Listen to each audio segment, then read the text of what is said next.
So we've had a day of stellar women, and it's time to talk to one more. Let me set the stage for you, though, before I bring her up. Remember the Taliban as it marched into Afghanistan? The fact is that it's been that kind of crazy, nutty year that before we can get over one calamity, another one takes place. So we're bang in the middle of seeing Russia's invasion of Ukraine, and Afghanistan has already become yesterday's headline. But not for the people, in particular the women, who have had to adjust to a life under the Taliban. For women, this has been almost an existential fight. And at the height of the Taliban taking over, there was one woman who used fashion to confront fear. Let me introduce now Dr. Bahar Jalali. Let's bring her up now. And there she is. And it's great to see you again, Bahar, and welcome to We the Women. You know, everybody's forgotten. Everybody's forgotten. The world has moved on. And it's left the Afghan people and women like yourselves to fight this lonely battle. Do you feel like the world has just moved on? Yes, absolutely. As somebody who experienced Russian aggression as a child, that's how I became a refugee so decades ago.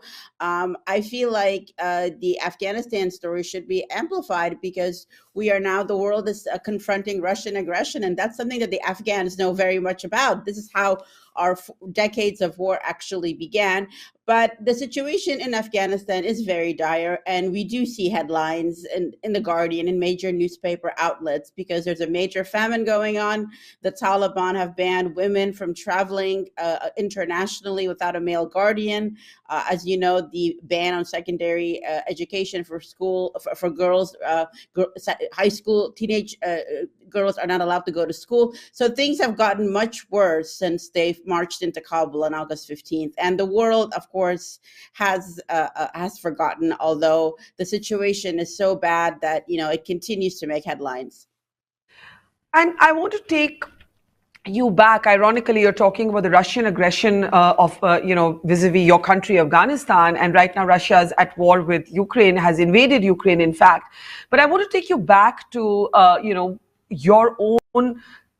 your own statement of a revolt. Talk a little bit about that, how you used fashion to actually confront fear and the threats from the Taliban to standardize how women should be dressed, how women should be cloaked.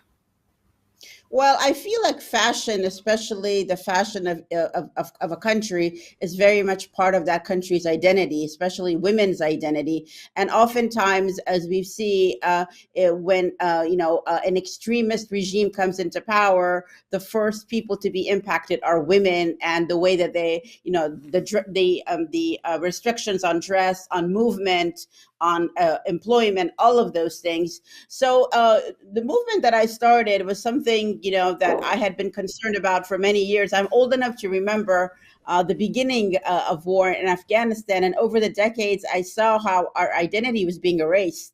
You mentioned an existential threat. That's exactly what we're facing. The attack on our identity, our culture, and the way we dress says everything about who we are. And so over the years, I saw the traditional Afghan dress, which is very colorful. I no longer saw it being worn in Kabul the way that it traditionally always has been on special occasions,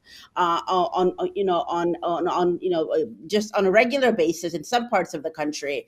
So when I saw that the Taliban trying to impose foreign garb, I felt that was just an absolute attack on our identity. And the power of the media, I knew that I had to confront those false images with something that really represented authentic Afghan heritage and identity.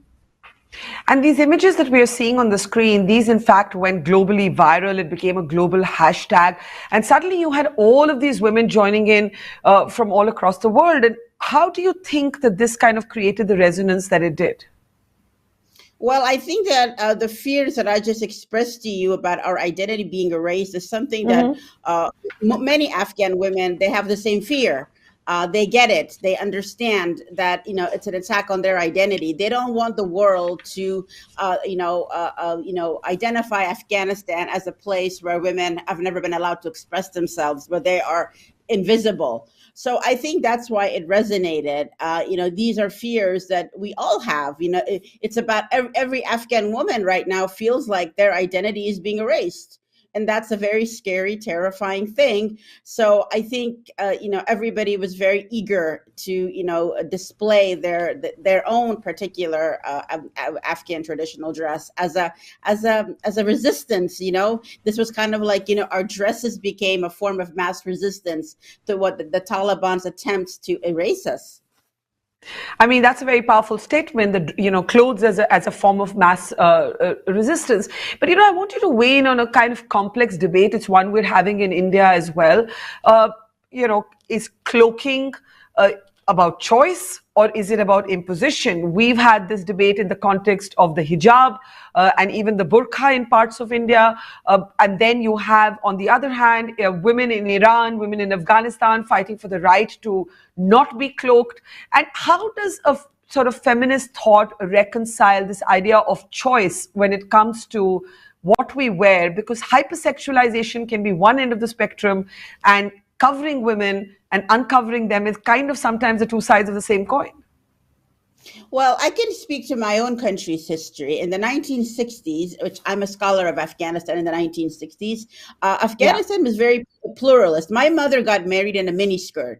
And she wasn't from a particularly liberal, westernized family, but she also had family members who wore headscarves. The older generations typically wore light chiffon headscarf. It really wasn't a matter of being a feminist or not being a feminist or being a devout Muslim or religiously observant. I think nowadays we live in a time where people like to politicize everything.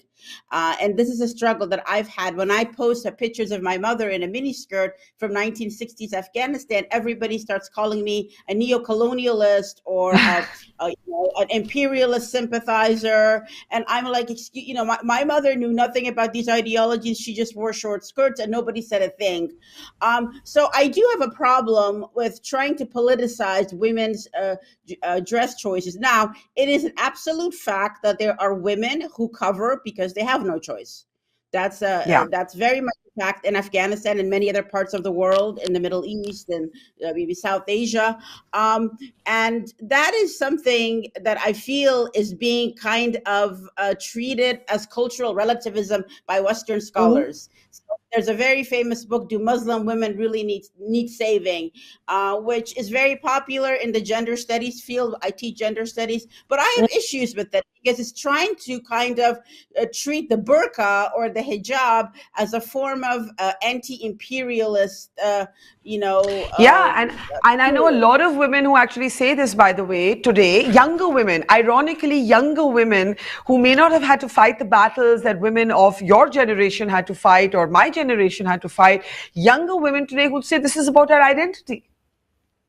Unfortunately, ever since the 1970s, there's been revival of Islam in the Middle East. I teach Middle East history. My mother's generation, they think that's a foreign concept. They don't get it. They're like, why is everything being politicized? But I think that the young people today who try to glorify the hijab as a symbol of anti-imperialism are of an age where they don't really remember how hard women had to fight to have the choice. It's not about the hijab. It's about the choice. The choice to wear it and the choice not to wear it. Of course, in some European countries, they're trying to deprive women of the right to wear it, which is also wrong because it's ultimately about self-expression, individual freedoms. And that's something we had in 1960s Afghanistan and early 1970s Afghanistan.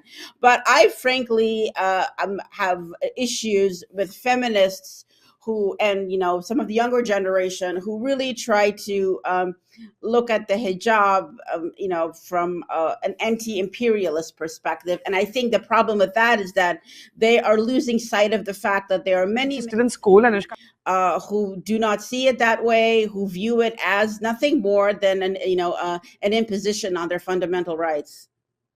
I'm just smiling because, this is a debate that's actually been raging in India for the last few months. And when I took the position that girls could not be placed out of school because they wore the hijab, but at the same time, I found both hypersexualization and covering women's bodies about the same thing. The battlefield being the female body. A lot of my feminist friends did not agree.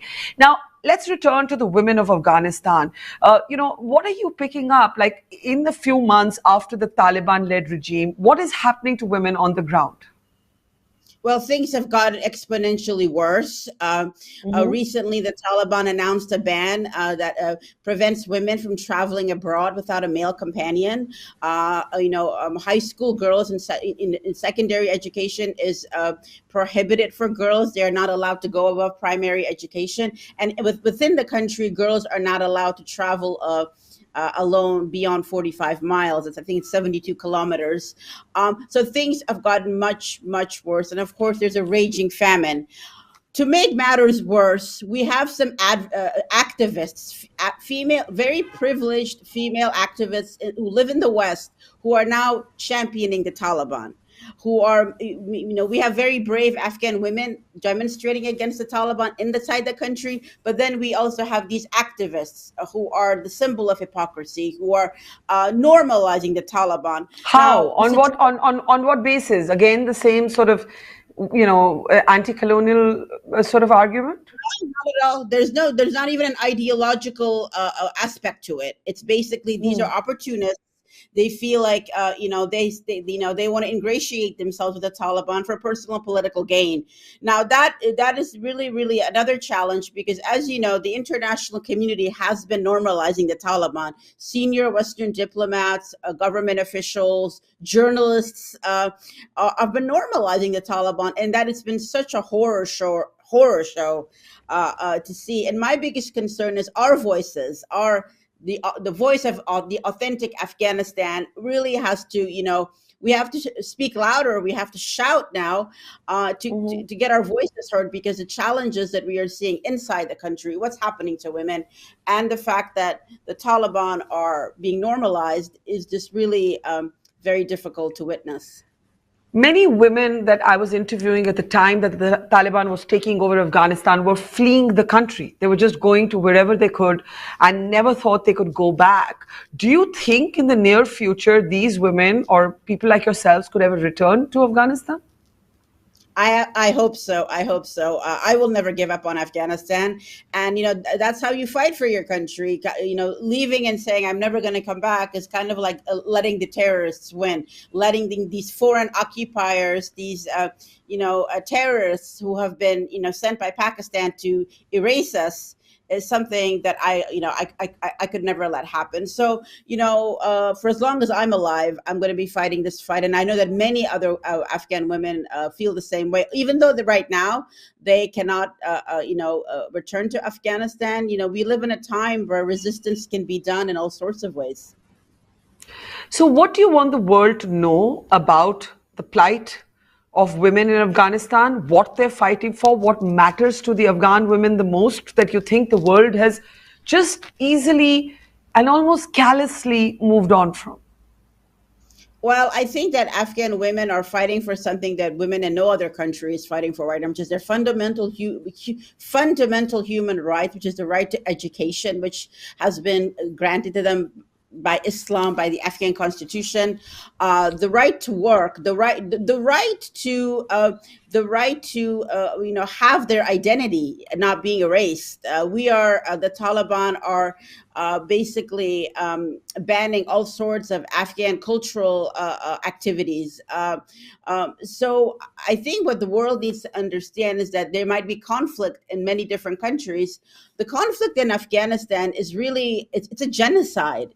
It's much more than just a cultural genocide. Afghans are being killed, and at the same time their culture is being killed. So my biggest fear is women are the transmitters of heritage, of culture, and of identity. So if you destroy their opportunity to be educated, to work, to raise their children in a climate where they're not constantly in fear, when you psychologically break them, that is really the strongest way to kill to kill a culture, to kill a civilization. So I sincerely hope that the normalization of the Taliban that we have been seeing at the same time that the Taliban continues to mistreat women and to deprive them of their basic dignity and human rights is something that will be amplified and not continue to be buried under the carpet. Yeah. Well, Dr. Bahar Jalali, thank you for returning the public focus on the Taliban. Like I said, a fickle, callous world and media has moved on from that horror, but women continue to live it every day. And you used clothes, as you said, as an instrument of mass resistance, which I think is a very powerful way to make fashion actually relevant and speak for something that is powerful and productive and useful. And that is, I think there's something to be learned there. Bahar Jalali, thank you. It's a pleasure having you, and keep fighting the good fight. Thank you so much. Thank you.